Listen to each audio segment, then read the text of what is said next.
Tilly, I'm a reporter with BIOS, and we're here today to talk about illegal dumping and groundwater. Obviously, probably on everyone's mind is what happened, what's been in the news the past, at least. Apparently not everyone's mind. Not everyone's, well, not everyone's mind. But the dumping at Roberto Clemente Park, thousands and thousands of contaminants were found, and it's alleged it was because they wanted to avoid fees, among other things. Unfortunately, this happens, and I think that's what brought to light for a lot of Long Islanders who really don't necessarily think about these things and about where your water actually comes from. So we'll get into that today. I'd like to introduce Adrienne Esposito. She's with Citizens Campaign for the Environment. She's the executive director and co-founder. It's a statewide environmental and public health organization that has 80,000 members. Adrienne works on a wide variety of issues, including drinking and coastal water protection, cleaning up toxic plumes, advancing renewable energy, reduction of pesticides, and more. And then sitting next to me is Gary Rasmus with DEI, an environmental consultant. He is here on Long Island. He's also on the board of directors of the New York City Brownsfield Partnership. He's heavily involved in regulatory issues and the redevelopment of contaminated sites. So Adrienne's going to start. She has a presentation. Hand you the floor. Thank you. All right, so illegal dumping on Long Island. It's actually a pretty big term, right? It could mean anything from solid waste that gets dumped. It could mean toxic waste that gets dumped. It also means, in this day and age, sewage that gets dumped for the cesspool companies that don't necessarily want to bring it to a STP that treats it. It's cheap. Dumping's cheap, right? I mean, it's free. You just dump it and you walk away. We actually, unfortunately, we get calls at our office from people who, saying, at the end of my block, there's a pile of debris that wasn't there yesterday, and I don't know what to do. Or sometimes we have people call and say, there was a septic tank a cesspool truck that was suspiciously hanging out at the end of my block. I went down to look, and it looked to me like they were discharging into the storm drain. Did you get their license plate? No? Okay. Did you take any pictures with your phone? No? We're going to leave it open. You want to open? Yeah, I can talk about it. It's warm here. So, the bottom line is we believe that illegal dumping of all materials is way more pervasive and frequent than we actually know. So we're going to start off by using one of the classic examples, which has really been highlighted over the last several years, and that's the dumping at Roberto Clemente Park. Those of you who don't know, it's an environmental nightmare according to Spoder and Newsday, not ours, okay? But 55,000 tons of construction and demolition debris were dumped in this park. It's a park in Brentwood, for those of you who don't know. And actually it's a beautiful park. If you've never been there, they had a swimming pool there, they had soccer fields there, huge space that was used widely by the community. I mean, I've spoken to so many of the people who lived there and the kids who played there, who were legitimately saying to me, I really don't know what I'm going to do this summer when the park's closed. So, anyway, next slide. First, I just want to tell you, and you know this, but Long Island, we did this man on the street interview, but we also did a book. It's just called Man on the Street. So we took a film crew, small film crew, and we just went throughout neighborhoods and we were asking people, where does your drinking water come from? And not that we were laughing at people, but we laughed so hard because it was actually ended up being comical. And we taped some of it, and it's actually in a video. But people, like 95%, not only did they not know, but what they said was like crazy.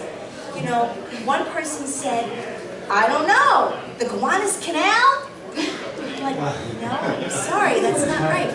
And one guy got angry and said, I don't know, and stop filming it because I'm going to look like an idiot because I know I should know. I was like, yes, but we're doing this. People thought that it came, okay, can't close it. Okay, thank you, John. Oops. Some people said, it comes from upstate reservoirs. Some people said it comes from Connecticut. Many people said it comes from New York City. One young guy actually said, and maybe he was just a visionary, don't we just use the stormwater? Like we treat the stormwater and then we drink it? It's like, not yet, but that's probably coming down the road, 10, 20 years. But the lack of knowledge, and actually Cecilia and I were talking about this earlier, it's not like we expect people to get up in the morning and wonder where their water comes from, because we know they don't.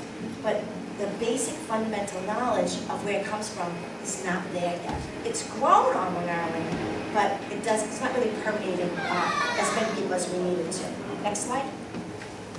Okay, you all know this, I'm not going to spend time. I don't know, do you all know this?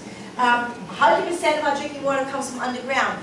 How much? 100%, all right? It's in layers, much like a layer cake I would make, because they're all askew and they're uneven and they're shifted. It's my kind of baking.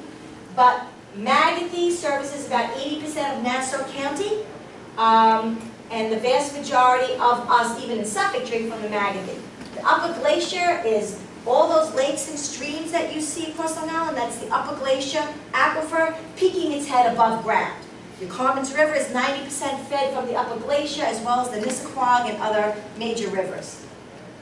So I just want you to know, so when you drink from a well, the well sticks its well down, the pump down to here or here or here, pumps the water out and distributes it. So you can see everything we do on the surface, if we put on contamination, seeps down and intermixes with that water in this sand and gravel matrix. This is not like a free-flowing lake, just so you know. Think about a bucket of sand on the beach. The ocean water comes and goes over it, leaves, and then you have a lot of water intermixed there. That's really what this is. The Lloyd is our old antique. It's said that some of the water in the Lloyd is about 3,000 to 5,000 years old. There's a moratorium on any new wells going into the Lloyd, not lawyer. You need a lawyer to get to the Lloyd. And that moratorium was passed back in the late 1980s, 1989 to be exact. So, and you can see the Magothy is 65 million years old. It's, you know, a little bit older than me. Okay, so what happened, I just wanted you to know that. Moving on to illegal dumping. In Roberto Clemente Park, 50,000 tons of construction and demolition debris were dumped there over some period amount of time that is yet to be established, but probably about 1 year, experts are saying. Suddenly it was found out, hey, there's a mountain in that park. DEC went in, called the Suffolk DA. The Suffolk DA went in and said, there's a mountain in that park. They took subsurface samples from the soccer field that was being used and also from a recharge basin that was being used. Now, what's a recharge basin? A recharge basin, the irony is there to recharge groundwater.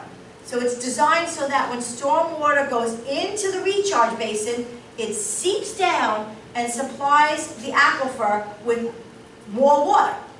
So they dumped in the recharge basin and on the soccer field where the kids play. So what did the test find? They found, in many cases, low levels, but some levels were above standards. Heavy metals, including antimony, arsenic, cadmium, chromium, lead, copper, zinc, and cobalt. And then banned pesticides like chlordane and DDT and Deldrin. And then some petroleum products as well, and asbestos-containing materials. That's all. They found a potpourri of various chemicals throughout this 50,000 tons. Okay, next slide. Okay, now what you do when you do this kind of a test is you can kind of find a signature, if you will. Say, okay, well, if we found this and this amounts, this and this amounts, and these are the ones we're finding, and then there are other sites. It's not just about Roberto Clemente Park. Then, as you know, they looked at the Islip Veteran site and found very similar signature of contaminants. There's another area, the wetland site in Babylon, same signature. And the more we look, the more we can see piles of debris. Next. Okay. The problem is, I just want to take a minute to explain this, is not only is it in a park where kids play, but as I said earlier, in a recharge basin, rainwater hitting the ground, as we saw from those slides, percolates down, goes into the aquifer, and brings with it anything from the surface. So it's going to bring with it, whether it's the cobalt, the cadmium, the chromium. Heavy metals move slowly. And that's a good thing, because they're heavy metals. So they move slowly through the matrix. Chlordane actually moves slowly. That's when it binds to soil, and it's not known to be a big or a very mobile pesticide. But the DDT and heavy metals, they do what's called bioaccumulate, which means once it's in your body or in the body of wildlife, it kind of stays there. And so every time you're exposed to it, the bad news is, it builds up and builds up and builds up, and that's called bioaccumulation. So the less exposure you have, the better. The more exposure you have, obviously the worse that scenario is. Okay, just wanted you to know why these are a problem. You know, antimony increases in blood cholesterol and decreases in blood sugar.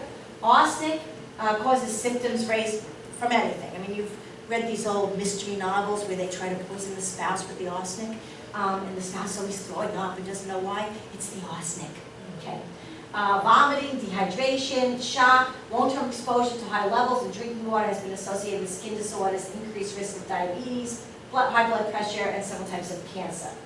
It's considered by the EPA to be cancer-causing. Cadmium is long associated with kidney damage, and chromium, another whole array of health impacts. I'm not going to go through all these because all the news is bad. You know that. Keep going. Okay, so how is it, do you think, we found banned pesticides? DDT banned in the United States in 1972, seems like 92, that's how old I am, so you didn't have to live. Okay, 1972, and then chlordane was also banned. We don't have it here, but I think it was 1982. Is that right, Peter? Right around the early 1980s. So if it was banned, how is it showing up in a park? Yeah, last year. Next slide. Keep going. I don't want to tell people all this stuff. Keep going. Keep going. Well, hold the question on the pesticides for a second. And then asbestos. So asbestos, there's two types of asbestos. There's friable and there's non-friable. The thing you should have learned in the environment. Okay? And apparently the one that is made with tiles and then building materials is the non-friable one. Okay? Roof shingles, here, ceilings and floors, paper products. But then the EPA banned asbestos in 1989, particularly the one that is friable, because that's the one that can become airborne, and inhalation with asbestos causes perforation of the respiratory organs and the heart and the esophagus, and those perforations cannot be fixed. It's not like you say, oh, doc, can you fix my heart, sew it back together. It doesn't work that way. And that is true for asbestos, as the time, it's called asbestosis, you know that, that's lung cancer. But that's also true for other very small particulate matter, which can be inhaled and go throughout your respiratory system, causing lung and respiratory damage. Next one. Keep going, just sit there. And keep going. Okay. So, how did we get here? That was all background stuff. So how did it happen? And again, I'm using this as being symptomatic, that we got 50,000 tons of contaminated debris in the middle of a park, in the middle of a community that uses the park. How does that happen? Well, this doesn't answer it, but I'm going to tell you. Okay, so we know, what we do know, without casting aspersions, is that trucks were coming into that park during the day, during the early evening, time after time after time, and dumping the material. We know that. That's how you get 50,000 tons. Okay? But where were those trucks coming from? Well, it turns out, we believe now, but yeah, this is still an ongoing investigation, and this information can change and evolve. But mostly it's coming from New York City construction and reconstruction occurrences. So one of the problems is that if a building is being reconstructed, or a building is being demolished, or new development is occurring, the debris that's leaving that facility there's no manifest. So if there's toxic waste, there's a manifest. And what that means is, if you are a truck loader and you have 20,000, or 20,000, but 20 barrels of toxics, trichloroethylene, in your truck, you fill out a form that says what you have and where you're going, what time you left, okay, the facility. And then, when you drop off at the facility weighs what you have, and it's called cradle-to-grave monitoring. They confer that you have exactly what you left the facility with, and you're safely disposing of the exact quantity of material that your manifest says your truck should have. But we don't have that for construction and demolition debris, because we never really realized that this would be something that would be needed. So now trucks leave construction sites and they go away. Now here's the company, right? The company's like, well, I could go to the landfill that collects this stuff, or I could go to this other place that collects this stuff, but I gotta pay. I gotta pay $25 a ton. And 50,000 tons is a lot of money. So maybe if I just put a little here and a little there, ooh, nobody's in that wetland. Put 1,000 tons in that wetland, and and look, they're doing a construction project there. Maybe if we put our debris there and cover it up with sand and then build the homes, nobody knows. And then I dispose of it for free. No harm, no foul. So, do we believe that's what's happening? Yes. All right, I can say this, I'm an activist. I have no restrictions as long as I believe it's the truth and have reason to believe it's the truth. So, yes, this is what we believe, what's happening, that it's now the Wild West. And it's not just big construction, it's also little construction. We were at a presentation yesterday where the Pine Barrens Commission said one of the issues that's happening in the Pine Barrens that we work so hard to save across Long Island is that there's piles of illegal debris in various parcels where dump trucks or other trucks, sometimes just homeowners and their pickup trucks, went and just dumped it because it's cheaper. Stupid, but it's cheaper. So what we had to do for the Roberto Clemente Park, it became actually a big deal. They established, with the support of the DEC, a community advisory committee, and they released the test results of the park, and they also did groundwater testing, which I will say CCE and others really pushed for. And the groundwater testing came out actually pretty good. We don't think that the material was there that long because it would take a while for it to mix with the rain and then go down into the aquifer system and contaminate well water and drinking water. I mean, it takes years for that to happen. So the good news is somebody noticed the mountain, and also the testing for the groundwater came out pretty good. A lot of air monitoring was established around this facility. We had one north, one south, one east, and one west, because the wind blows in all directions. Originally, the town only wanted to have 2 air monitoring stations, and we wanted to know when the wind only blew in 2 directions. We felt that that was insufficient. So we got air monitoring in all directions, particularly because there was asbestos and heavy metals and pesticides, which can be airborne. We got a comprehensive sampling on the bottom of the soccer field and the sump. So when they went in, the good news is too, this is easy to clean up, okay? It wasn't there that long. They went in, they excavated, they picked it all up.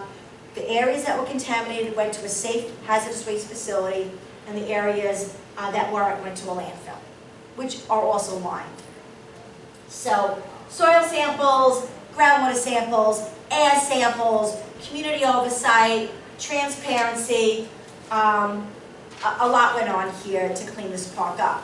I will tell you though, a little bit, something that most people don't know, is when they excavated the soccer field, they excavated so far down that they actually hit another area of debris that was there from a long time ago, apparently, before they made it a park. you know, it's like, this is like crazy. So they're gonna put 2 feet of clean fill over it, which is what they had originally, and call it a day. Yes. Oh, keep going. Okay. And I want to mention, okay, that kind of concludes my slides, but here's what I want to talk about. I wanted to use that as the most egregious example, because I want to say to you that everybody closed their eyes to this when it was happening. The town closed their eyes. There's no way you can tell me that no one from that freaking town saw a mountain being built over a year. I'm not buying it. So what we don't know here matters. We don't know if people saw it and didn't care. We don't know if the town saw it and they knew it was happening and there was some kind of deal. We don't know. I'm not saying what it is. I don't know. But what I will tell you is there had to be somebody from the Parks Department or from the town, somebody who saw this happening, who decided it wasn't a problem.